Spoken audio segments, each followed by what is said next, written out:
I wish somebody sold. It's on fire. Oh, it's on fire. Oh, it's on fire. Well, I wish somebody sold. It's on fire. Oh, burning with the Holy Ghost. Come on, let's sing it again. I wish somebody sold. And we're back here in the studio. I am Lynne Greene, council member for District 5 in the city of Fayetteville. And I have with me Diane Wheatley. She is our House representative from District 43. Welcome back, Diane. Oh, thank you. I'm glad you didn't get up and run out and leave me. I didn't. It'd be a No. rough last few minutes with me trying to talk to myself. But some of you out there who know me well know that I could probably talk to myself for 30 minutes or so. But anyway, we left off discussing some of your thoughts behind taxes on our homes that should be relieved at a certain point. And I know that you serve on several select committees, so let's kind of move into that and carry that thought process through a little more. Well, I will tell you that committee just concluded and sent some recommendations to the Speaker of the House, and that will be coming down through committee and into bills. And the one was a constitutional amendment that would give the people the option of deciding if they want us to look at putting a cap on when property taxes are raised. And that's become quite controversial. Oh, it definitely has. Yeah, and I understand that a lot of people believe that this should be a local decision. And, those local decisions, if things don't go too far, every 8 years, which is the first thing we ought to look at. We ought to look at every 4 years, yeah, I believe. We should. I believe that at the most. That way it's not such a sticker shock. And Think about what happened over the last 8 years. In the last 8 years, we have seen the biggest housing boom we've ever seen in my time. Absolutely. And then we've seen the worst in my time, most recent worst. 2007 was pretty bad, 2007, 2008. But we went from one extreme to the other. So we didn't have a revaluation in that period until the recent one. Yeah. And so we have it is kind of absurd that we are still doing only every 8 years. And I'm hoping that will be changed, and that could be a local decision. And the biggest issue is, again, people not having a tax bill so large that they lose their home, or they have to refinance to pay it, or they have to choose, am I going to, have gasoline to go to my doctor's appointments and pay my doctors and get groceries, or I'm going to be stuck in, a situation where I have to pay these, and you have to. You don't pay your property taxes, look at who's the first in line to take your home. Yes. So that committee is looking at that, and we're looking at several other recommendations to come out of this committee.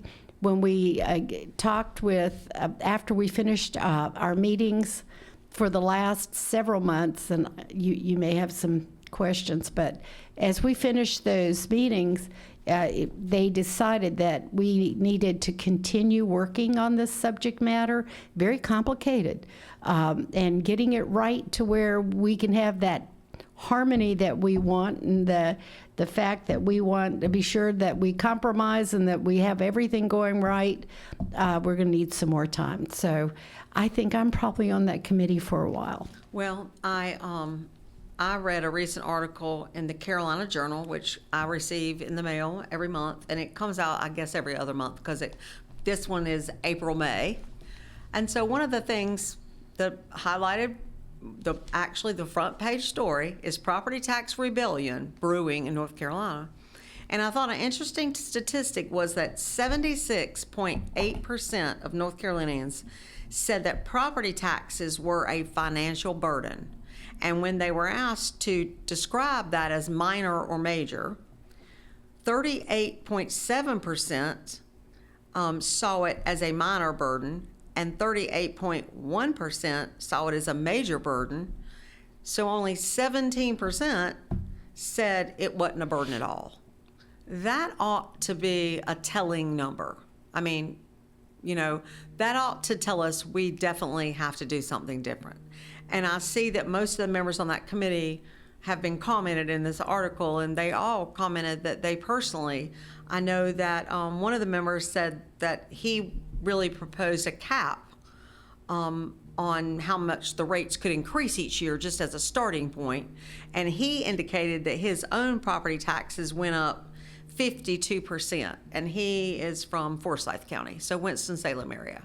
So 52% increase in that area, and that's about what we saw, I think, here in Cumberland.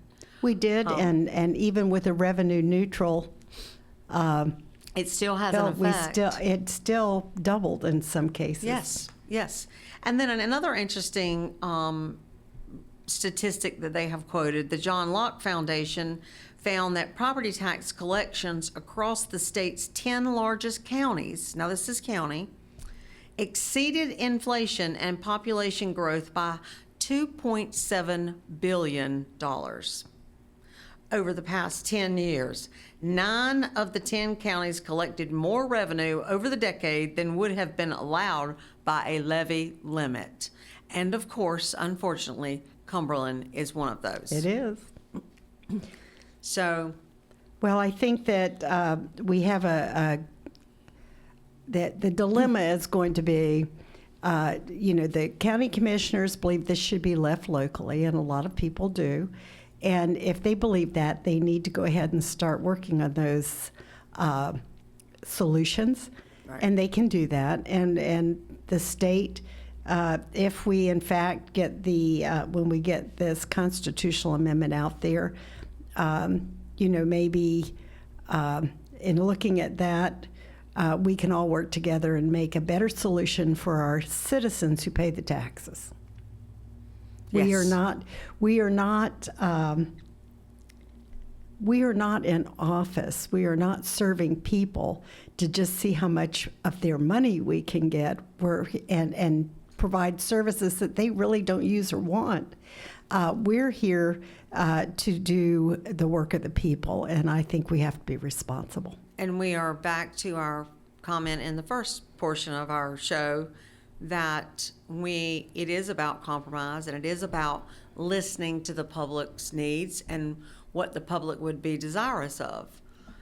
So I do think we've cycled in our own conversation here in the last 45 minutes. And we understand that people live a very busy life, that they don't have time to come to lots of meetings. That's why they elect us.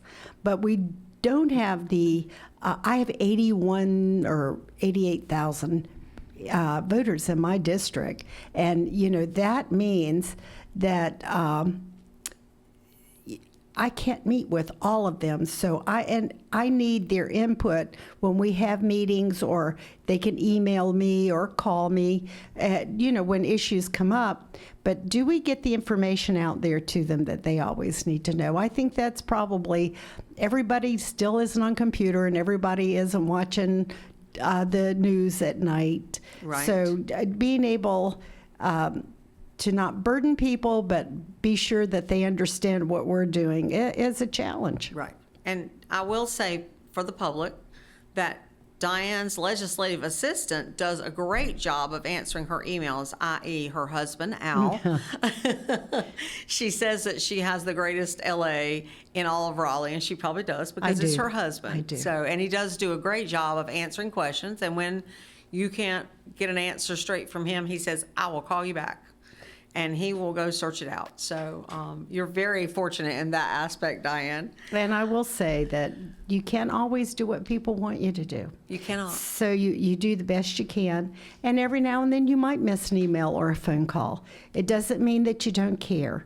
And it doesn't mean that you're ignoring them. It just means that it got away from you. And call me back anytime, or email my LA and again, and give us the opportunity more than once or twice to respond in case one or two get away from us. Well, and I find that for me personally, I have a balance that I have difficulty sometimes managing.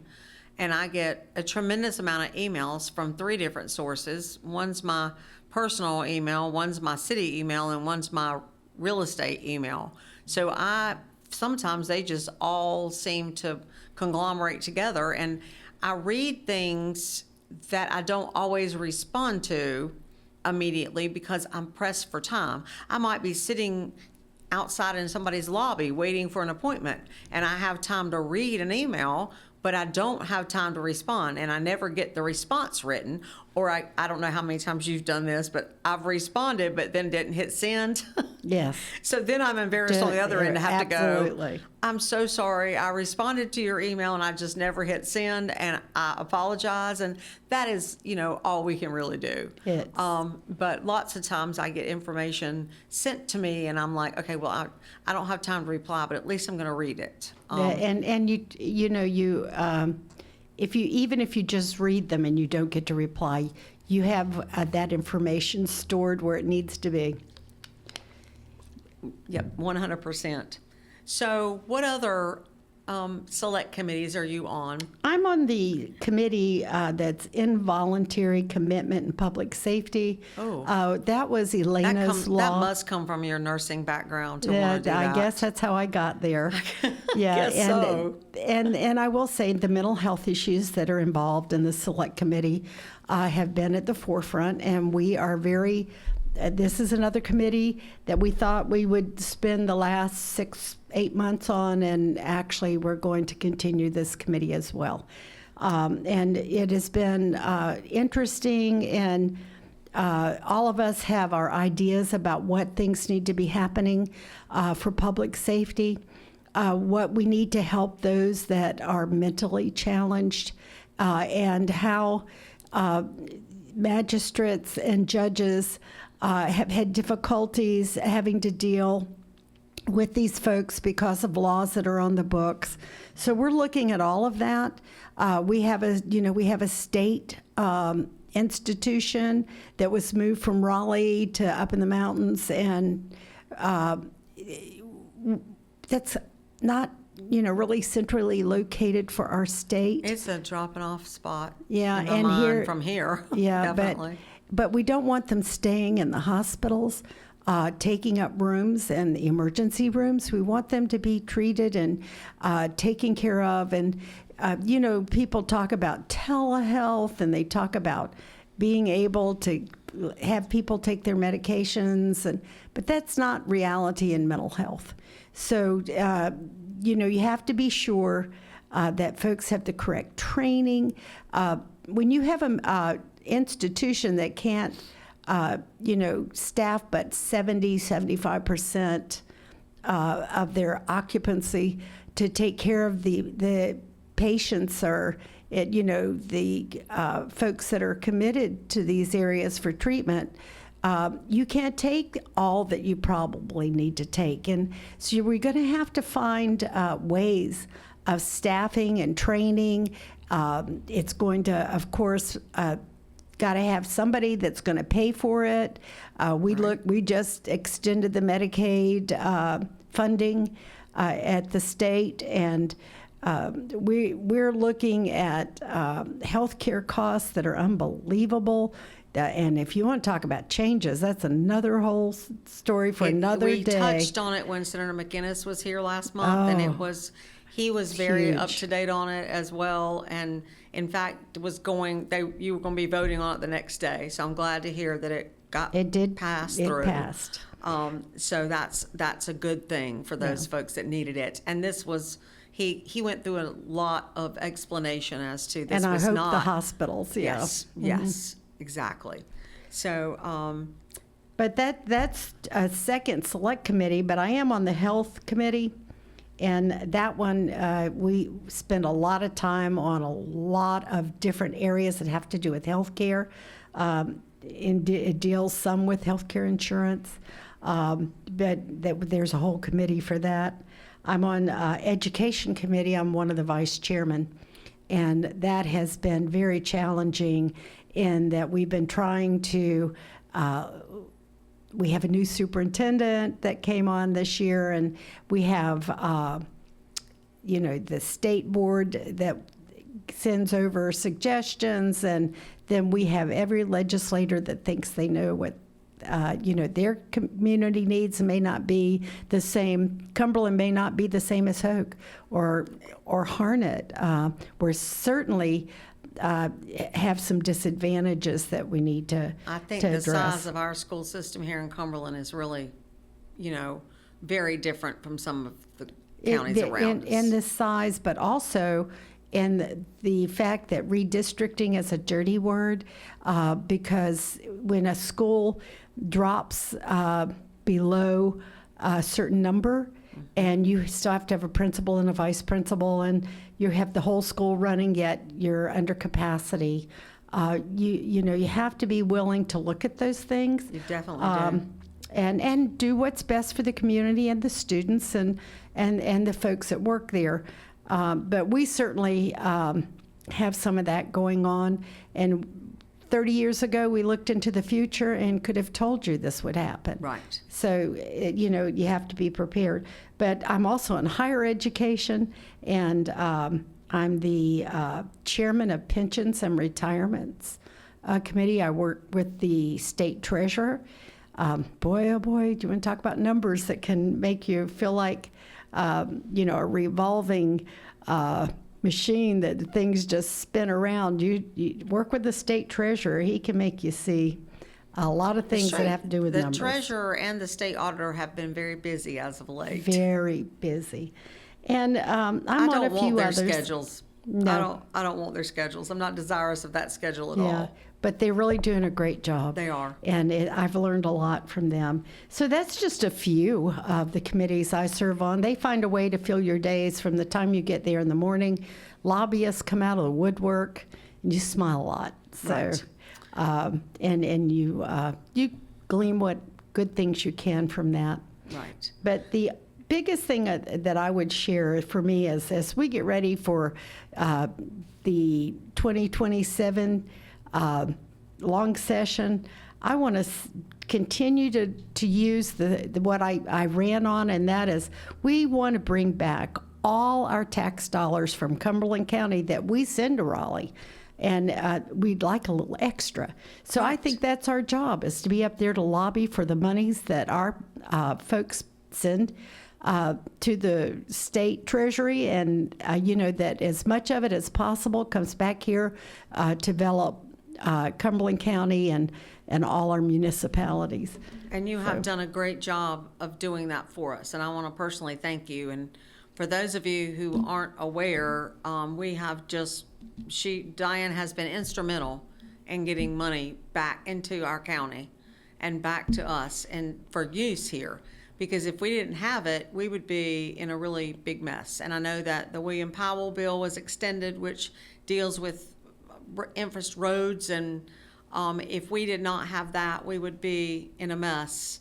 And part of our struggle is Fort Bragg, that they add to our the use, but they're not mostly residents, so that there's no base there. So it's always a little bit of a struggle, and that was such an instrumental piece. So I'm very glad that we were able to get that through.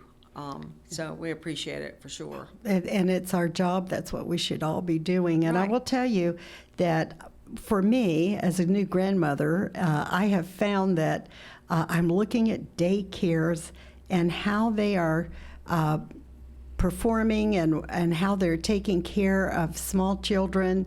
And the workers came last session, during the long session, to lobby.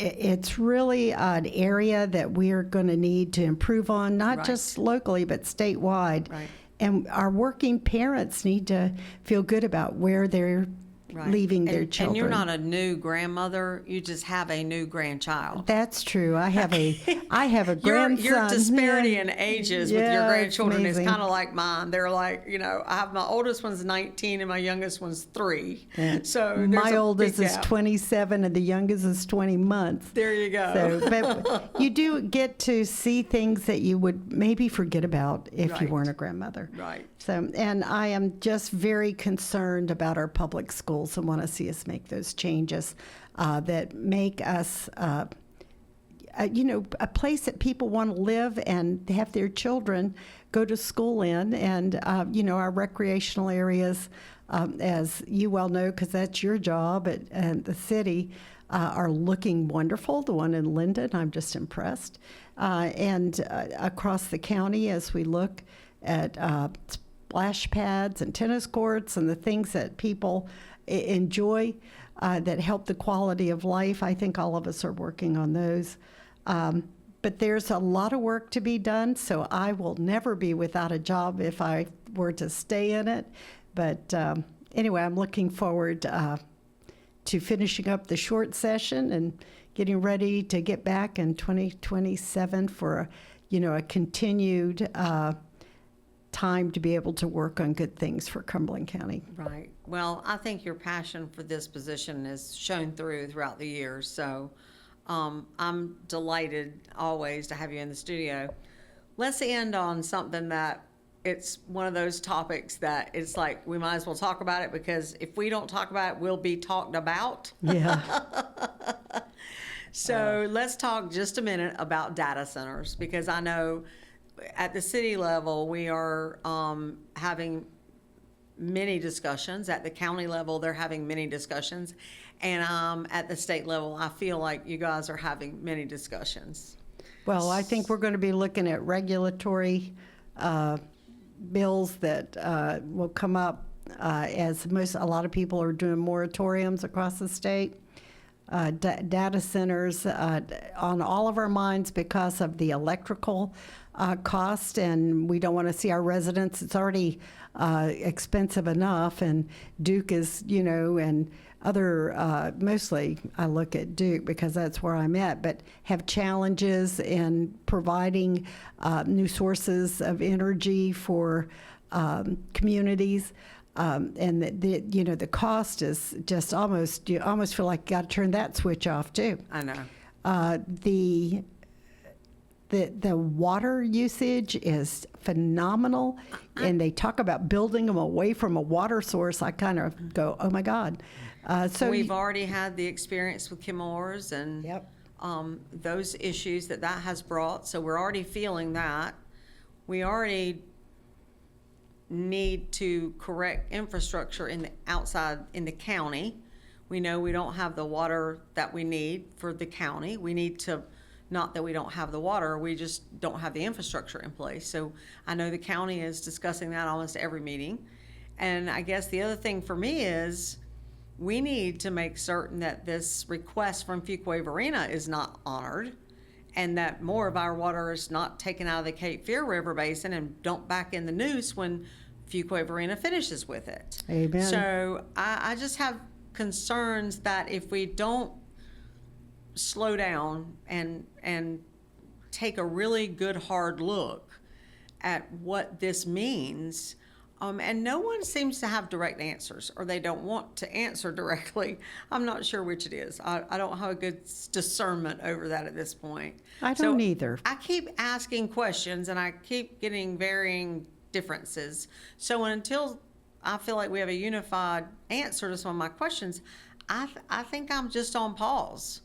Well, and the one thing that I've heard, and I've only heard it in a couple places, is about the larger the center, the noisier it is. Right. So that you have a lot on your plate to figure out where they can go, and if they buy property, I think they could just do it anyway. But then they have to be able to get the water and the electricity and Right. the regs. It's not as easy for somebody just to buy a piece of land, put something up. We know that. Right. How difficult.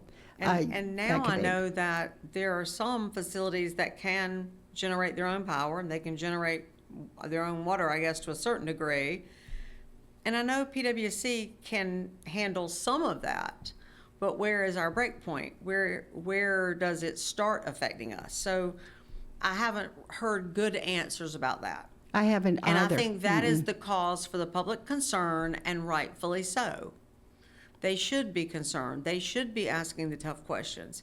I don't fault them for coming and showing up and asking the tough questions, because someone needs to ask the tough questions. And I applaud the groups that come, and like I said, I'm not always in agreement with whatever they're bringing, but I just applaud that they're doing their research. They really are. And they're invested.